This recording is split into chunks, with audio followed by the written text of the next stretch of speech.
আজ আমরা এমন একজন কবির কবিতা পড়ব যিনি আধুনিক কাব্যজগতে একটি নতুন ধারার জন্ম দিয়েছিলেন।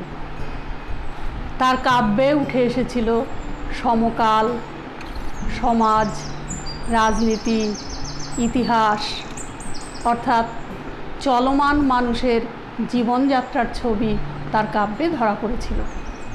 সেই কবি হচ্ছেন মৃদুল দাশগুপ্ত, যার জন্ম 1950 খ্রিস্টাব্দে হুগলি জেলার শ্রীরামপুরে। পিতার নাম জ্যোৎস্না কুমার দাশগুপ্ত, মাতা শান্তনা দাশগুপ্ত। পড়াশোনা শেষ করে শিক্ষাকে তিনি তার জীবিকা হিসেবে গ্রহণ করতে চেয়েছিলেন, অর্থাৎ শিক্ষকতাকে পেশা হিসেবে বেছে নিয়েছিলেন। কিন্তু বেশি দিন এই কাজে তিনি থাকতে পারেননি। এরপর বেছে নেন সাংবাদিকতাকে। সাংবাদিকতার পাশাপাশি চলতে থাকে তার লেখালেখি। তার প্রথম কাব্যগ্রন্থের নাম জলপাই কাঠের এসরাজ। এছাড়াও তার আরও কয়েকটি উল্লেখযোগ্য কাব্য হলো এভাবে কাঁদে না, গোপনে হিংসার কথা বলি, সূর্যাস্তে নির্মিত গৃহ, সোনার বুদবুদ ইত্যাদি। আর যে কাব্যটি থেকে তোমাদের পাঠ্য কবিতা ক্রন্দনরতা জননীর পাশে নেওয়া হয়েছে, সেই কাব্যটির নাম ধানক্ষেত থেকে। 2007 খ্রিস্টাব্দের জানুয়ারি মাসে এই কাব্যটি প্রকাশিত হয়েছিল। এই ক্রন্দনরতা জননীর পাশে কবিতাটি এবং বিশেষ করে ধানক্ষেত থেকে কাব্যগ্রন্থটি রচনা আর একটা প্রেক্ষাপট রয়েছে। একটা রাজনৈতিক অস্থিরতার সময়ে একটি বিশেষ রাজনৈতিক কারণে এই কাব্যটি রচিত হয়েছিল।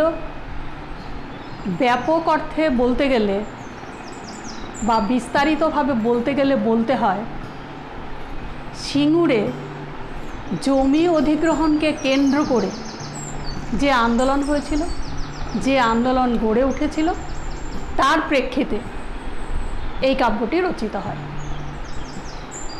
সিঙ্গুরের উর্বর জমিকে অনুর্বর আখ্যা দিয়ে জমি অধিগ্রহণ করতে চাওয়া হয়েছিল, আর তারই প্রতিবাদে কৃষকরা আন্দোলন গড়ে তুলেছিল। সেই আন্দোলনের প্রেক্ষিতেই এই কাব্যগ্রন্থটি রচিত হয়েছে। এই কাব্যের ভূমিকায় কবি এক জায়গায় বলেছেন যে 2006 খ্রিস্টাব্দের নভেম্বর-ডিসেম্বর মাসে আমি ক্রোধে বেশ কিছু কবিতা রচনা করেছি, আর সেই বেশ কিছু কবিতার একটিই হলো ক্রন্দনরতা জননীর পাশে। ক্রন্দনরতা মানে যে কাঁদছে। জননী, আমাদের জননী যেমন গর্ভধারিণী তেমনি দেশমাতা। এই দুই জননীকেই ইঙ্গিত করেছেন কবি। আর এই কবিতায় বারে বারে উঠে এসেছে যে কথা, আমরা ইতিহাসের দিকে তাকালে দেখতে পাবো শাসক সম্প্রদায় কখনো নিজের স্বার্থে, শাসকের ভুল সিদ্ধান্তে, শাসকের স্বৈরাচারিতায় এবং অহংকার বোধে বারে বারে বিপর্যস্ত হয়েছে সাধারণ মানুষ। তাদের জীবনে নেমে এসেছে অনিশ্চয়তা, সমাজে সৃষ্টি হয়েছে একটা টালমাটাল পরিবেশ। আর এই রকম পরিবেশে শিল্পী মাত্রই প্রতিবাদী হয়, কারণ শিল্পীদের একটা দায়বদ্ধতা থাকে। সে তিনি যে শিল্পের সঙ্গেই জড়িত থাকুন না কেন। আর সেই দায়বদ্ধতা থেকেই কবি মৃদুল দাশগুপ্ত তার সংবেদনশীলতার প্রকাশ ঘটিয়েছেন এই কবিতাটিতে, ক্রন্দনরতা জননীর পাশে। যখন গর্ভধারিণী মা কাঁদছেন, যখন দেশ জননী কাঁদছেন, তখন সন্তান হিসেবে প্রতিটি মানুষেরই তার মায়ের পাশে দাঁড়ানো উচিত, মায়ের চোখের জল মুছে দেওয়া উচিত। এই কথাগুলোই বারে বারে নানাভাবে ঘুরে ফিরে এসেছে তার কবিতায়। তাহলে যে কবিতাটা আজ আমরা পড়ব তার নাম ক্রন্দনরতা জননীর পাশে, কবি মৃদুল দাশগুপ্ত। মূল কাব্যগ্রন্থের নাম ধান ক্ষেত থেকে, প্রকাশকাল 2007 খ্রিস্টাব্দের জানুয়ারি মাস। এবার তাহলে আমরা কবিতাটা পাঠ করে বুঝিয়ে দেওয়ার চেষ্টা করি। ক্রন্দনরতা জননীর পাশে এখন যদি না থাকি, কেন তবে লেখা, কেন গান গাওয়া, কেন তবে আঁকা আঁকি?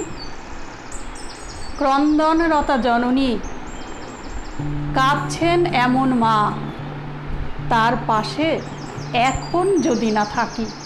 এই এখন শব্দটা কবি ব্যবহার করেছেন। এই এখন হচ্ছে মানুষের জীবনের বিপর্যয়।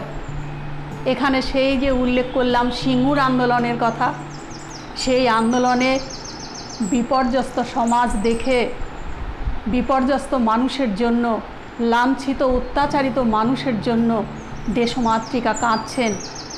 আর সেই মুহূর্তে মায়ের পাশে থাকাটা কর্তব্য বলে, উচিত বলে মনে করেছেন কবি। এখন যদি না থাকি, কেন তবে লেখা, কেন গান গাওয়া, কেন তবে আঁকা আঁকি? লেখা, গান গাওয়া, আঁকা আঁকি এগুলো হচ্ছে মানুষের শৈল্পিক গুণ, মানবিক গুণ। এই গুণগুলো থাকে শিল্পীদের। যখন সমাজ বিশৃঙ্খল হয়ে পড়ে, যখন সমাজে বিপর্যয় দেখা দেয়, তখন সংবেদনশীল মানুষ মাত্রেই, শিল্পী মাত্রেই প্রতিবাদী হন। তাদের প্রতিবাদী হওয়া উচিত। যদি তারা প্রতিবাদী হতে না পারেন, তাহলে তাদের এই শৈল্পিক গুণগুলো থাকা অর্থহীন, মূল্যহীন। এই লেখা, আঁকা আঁকি, গান গাওয়া এগুলো সবই হয়ে পড়ে অর্থহীন। কবিতার পরবর্তী অংশ আমরা পরের ক্লাসে আলোচনা করব।